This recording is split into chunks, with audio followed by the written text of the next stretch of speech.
कृष्णं जगद्गुरु पादपद्मे तयोश्रित्वा प्रणमामि मुहुर्मुहु। মায়ের কাছে আমাদের সকলের মঙ্গলের জন্য প্রার্থনা করছি।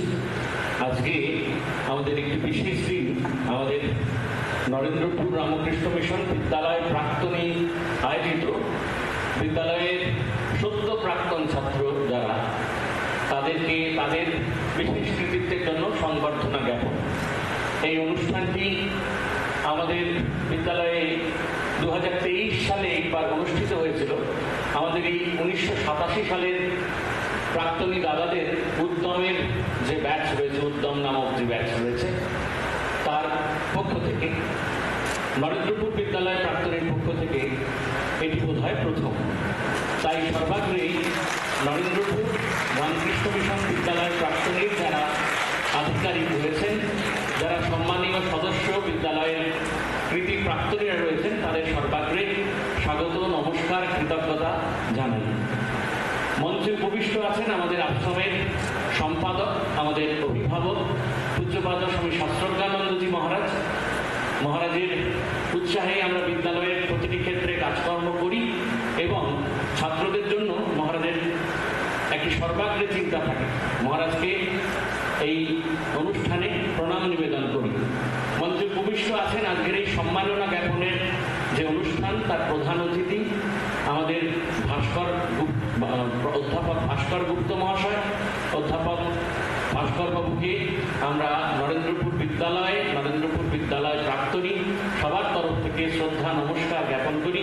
এমন একজন মানুষকে আমরা আজকে প্রধান অতিথি হিসেবে পেয়েছি, যিনি বর্তমানে ভাইস চ্যান্সেলরের কাজ করছেন JIS ইউনিভার্সিটিতে এবং দায়িত্বপূর্ণ পদ সামলেছেন ভাইস চ্যান্সেলরের যাদবপুর ইউনিভার্সিটিতে এবং আমাদের West Bengal JEE joint entrance examination যে বোর্ড, তার চেয়ারম্যান হিসেবে কাজ করেছেন।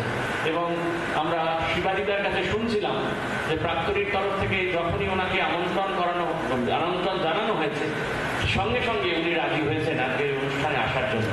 তাই ওনাকেও আমরা বিদ্যালয় প্রাক্তনী এবং বিদ্যালয়ের তরফ থেকে শ্রদ্ধা নমস্কার জানাই। আমাদের আজকের এই অনুষ্ঠানটি আনন্দের অনুষ্ঠান, স্বীকৃতির অনুষ্ঠান। আমাদের বিদ্যালয়ে সুদীর্ঘ বছর ধরে যে ঐতিহ্যের বা সাফল্যের একটি ধারাবাহিকতা তৈরি হয়েছে, তার সিংহভাগ কৃতিত্ব অবশ্যই আমাদের ছাত্র ভাইদের। তাই সর্বাগ্রে যে সমস্ত ছাত্র ভাইরা উপস্থিত হয়েছে তাদেরকে আমাদের অভিনন্দন জানাই এবং যারা পরবর্তী সময়ে এমন একটি মঞ্চে আবার উপস্থিত হওয়ার সুযোগ পাবে তাদেরকে আগাম অভিনন্দন জানাই। একাদশ, দ্বাদশ বা বর্তমানে যারা দশম শ্রেণী বা পরবর্তীতে যারা আসবে তাদের জন্য আমাদের শুভেচ্ছা অভিনন্দন বলি। আমি চেষ্টা করব এবছরের যে আমাদের উচ্চ মাধ্যমিকের সাফল্য তৈরি হয়েছে তার কয়েকটি কথা বলতে। উচ্চ মাধ্যমিকে এবছরে মেধা তালিকায় আমাদের 4 জন ছাত্র ছিল, তার মধ্যে মেধা তালিকায় 2টি ছাত্র যারা 8ম স্থান অধিকার করেছিল আমাদের গোটা রাজ্যে, শ্রীমান অদ্রিজ গুপ্ত এবং শ্রীমান রফিদ রানা লস্কর। ওরা দুজনেই উপস্থিত আছে। এবং 9ম স্থানে ছিল আমাদের 2টি ছাত্র, যমজ 2 ভাই বিদ্যালয়ের, অনিক বারুই এবং অনিশ বারুই। ওরা 9ম স্থান অধিকার করেছিল রাজ্যে। উল্লেখ্য সেটি ওরা 4 জনই 2023 সালে যখন মাধ্যমিক পরীক্ষা দিয়েছিল, 2023-এর মেধা তালিকাতেও ওরা 4 জনেই প্রথম 10-এ ছিল। এছাড়াও আমাদের মাধ্যমিকে 2টি স্থান মেধা তালিকায় এসেছে। একজন সমতীর্থকরণ 5ম স্থান অধিকার করেন এবং 8ম স্থানে ছিল শ্রীমান পুষ্পক রত্ন। এদের দুজনকেও বিদ্যালয়ের পক্ষ থেকে আমরা অভিনন্দন জানাই। যেটি সর্বাগ্রে উল্লেখ্য, আমাদের বিদ্যালয়ের একেবারে যারা প্রথমে থাকে, একেবারে উঁচুর দিকে যাদের নাম দেখতে হয়, তাদের সাফল্যে যেমন আমরা গর্বিত হই, কিন্তু একই সঙ্গে আমরা গর্ব প্রকাশ করি যে ছেলেটি আমাদের তালিকায় সর্বশেষে রয়েছে।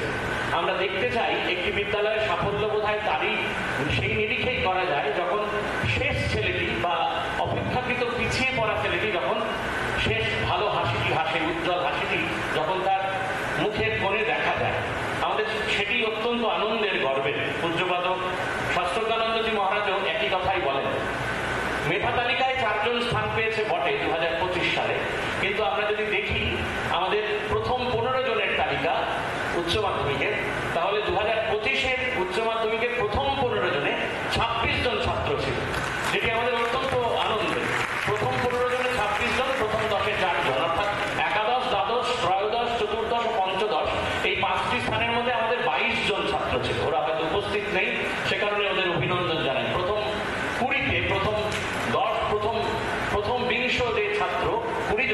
তার মধ্যে 35 জন ছাত্র স্থান পেয়েছে।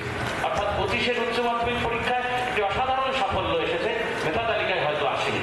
আর মোট পরীক্ষার্থীর সংখ্যা ছিল 123। 123-এর মধ্যে 122 জন ছাত্র 85% অ্যাবাভ নম্বর পেয়েছে, যেটি আমাদের অত্যন্ত আনন্দ দেয়। এবং মাধ্যমিকের ক্ষেত্রেও তাই, মাধ্যমিকের ক্ষেত্রেও 123 জন ছাত্রের মধ্যে 121 জন ছাত্রের 90% ওপর নম্বর পেয়েছে। আমরা যদি সর্বভারতীয় পরীক্ষাগুলোর দিকে তাকাই তাহলে দেখব সর্বভারতীয় পরীক্ষার যে মোট ফলাফল আমাদের সন্তোষজনক। যেই অ্যাডভান্স পরীক্ষায় এখনো পর্যন্ত কাউন্সেলিং চলছে, এখনো পর্যন্ত ঠিকভাবে ইনস্টিটিউট নির্বাচিত হয়নি, এই প্রক্রিয়া চলছে। এখনো যা শুনলাম যে রাউন্ড এবং 6th রাউন্ড এখনো বাকি। যেই অ্যাডভান্সে আমাদের হিসেব অনুযায়ী 9 জন ছাত্র আইআইটিতে পড়বার সুযোগ পেয়েছে, যারা ভালো জায়গায় বিভিন্ন জায়গায় যেতে পারে। 9 জন ছাত্র, prestigious rank they have secure. এবং নিট ইউজি 2025 সালে হয়েছিল, এবং নিট ইউজির ক্ষেত্রে 25 সালে নিট ইউজি পরীক্ষা নিয়ে একটি আতঙ্ক তৈরি হয়েছিল। বেশ অন্যান্য বছরের তুলনায় এবছরের প্রশ্নের ধরনটা একটু অন্যরকম ছিল, একটু কঠিন ছিল। পরীক্ষা দিয়ে বেরিয়ে আসার পর অনেক ছাত্ররই মুখে হাসি ছিল না, সংশয় ছিল এবছর কি হবে। কিন্তু আমরা দেখেছি যে প্রথম 24 জন ছেলে যারা বিভিন্ন সরকারি মেডিকেল কলেজে ভারতবর্ষ জুড়ে, তারা সন্তোষজনক ফল করেছে। এখনো পর্যন্ত কাউন্সিলিং শুরু হয়নি, তবে অন্যান্য বছরের নম্বরের হিসেবে, মার্কসের হিসেবে তারা মোটামুটি প্রত্যেকেই বিভিন্ন কলকাতা সহ বাইরের এইমস কয়েকটি সেই ভালো জায়গায় প্রথম 24 জন ছাত্র ডাক্তার হিসেবে হয়তো পড়ার সুযোগ পাবে সরকারি মেডিকেল কলেজে, যেটি আমাদের কাছে খুবই আনন্দ। আমাদের বিদ্যালয়ের 5 জন ছাত্র এবছর আইএসআইতে লিস্টে নির্বাচিত হয়েছে, যেটি উল্লেখ্য। এখানে অন্তরিক নাথ উপস্থিত আছে। অন্তরিক নাথ এই আইএসআইতে পরীক্ষায় সর্বভারতীয় স্তরে এআইআর র্যাঙ্ক 2nd হয়েছে আইএসআইতে, অন্তরিক নাথ। এছাড়াও আমাদের এটি আমাদের সদস্যা স্বাগত ভাষণে বলেছেন যে শ্রীমান প্রতিম নস্কর আমাদের বিদ্যালয়ের ছাত্র, একই সঙ্গে শুরু করেছিল পড়াশোনাটা বাবা ডাক্তার চিকিৎসক, সেই সূত্রে নিজেও চিকিৎসক হওয়ার বাসনা নিয়ে। কিন্তু পরবর্তী সময়ে আমাদেরই বিদ্যালয় প্রাক্তনী রবীন্দ্রনাথ দাস তার উৎসাহে কোনো একটি এনএসএস এর অনুষ্ঠানে তিনি বক্তৃতা করেছিলেন, তাদের জীবনযাপন পরীক্ষা পদ্ধতি সম্পর্কে আলোচনা করেছিলেন। ছাত্ররা কয়েকজন যারা উপস্থিত আছে তারা হয়তো মনে করতে পারবে। এবং রতিন আমায় নিজে বলেছে যে ওই দিনই আমার ওনার কথা শুনে মনে হয় না ন্যাশনাল ডিফেন্স একাডেমিতে যাওয়া যায়। এবং অনেক প্রতিকূলতা এসছে, তার মধ্যেও সর্বভারতীয় স্তরে 78 র্যাঙ্ক করে, অত্যন্ত কঠিন একটি পরীক্ষা এবং জীবনযাপনটা ভীষণ কঠিন। সর্বভারতীয় স্তরে 78 র্যাঙ্ক করে এনডিএতে ইতিমধ্যে জয়েন করেছে পুনেতে।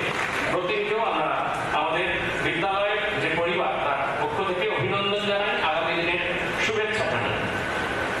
এছাড়াও আমরা খুবই আনন্দিত ছিলাম এবছরের একটি অত্যন্ত উল্লেখযোগ্য আমাদের ইন্ডিয়ান ন্যাশনাল ম্যাথামেটিক্স অলিম্পিয়াড ইনমো অনুষ্ঠিত হয়। অন্তরিক নাথ 2024-এও সেটি কোয়ালিফাই করেছিল, 2025-এও কোয়ালিফাই করেছে।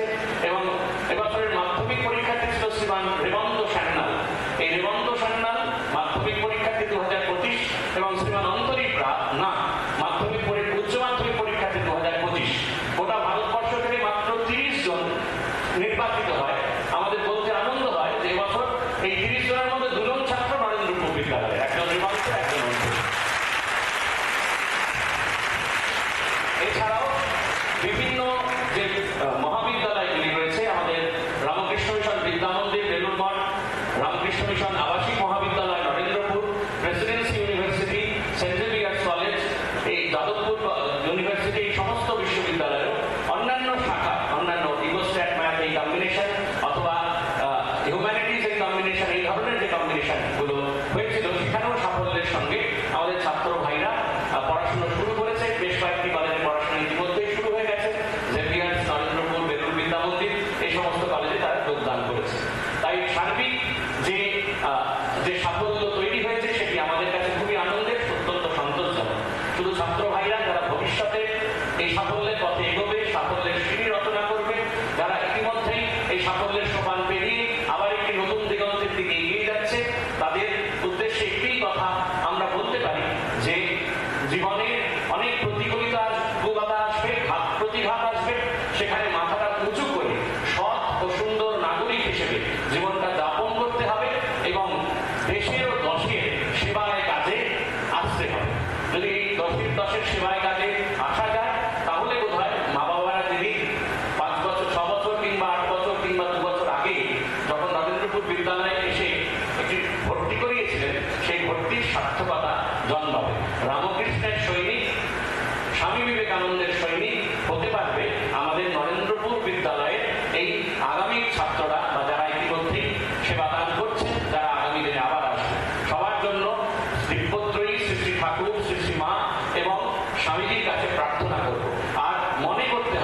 এই এত সাফল্যের, এই এত কৃতিত্বের সারণী তৈরি হয়েছে, এগুলি কিন্তু অবশ্যই তাদের নিজের সিংহভাগ দাবিদার নিজেরা থাকে বটে, কিন্তু উপর থেকে একটি অদৃশ্য কৃপা আমাদের উপর বর্ষণ হয়ে আসছে। আমি ব্যক্তিগতভাবে বিশ্বাস করি এই নরেন্দ্রপুর সেই কৃপায় একেবারে মুড়ে আছে, যে কারণে একেবারে সৃষ্টির প্রথম থেকেই, প্রতিষ্ঠার প্রথম থেকেই নরেন্দ্রপুরের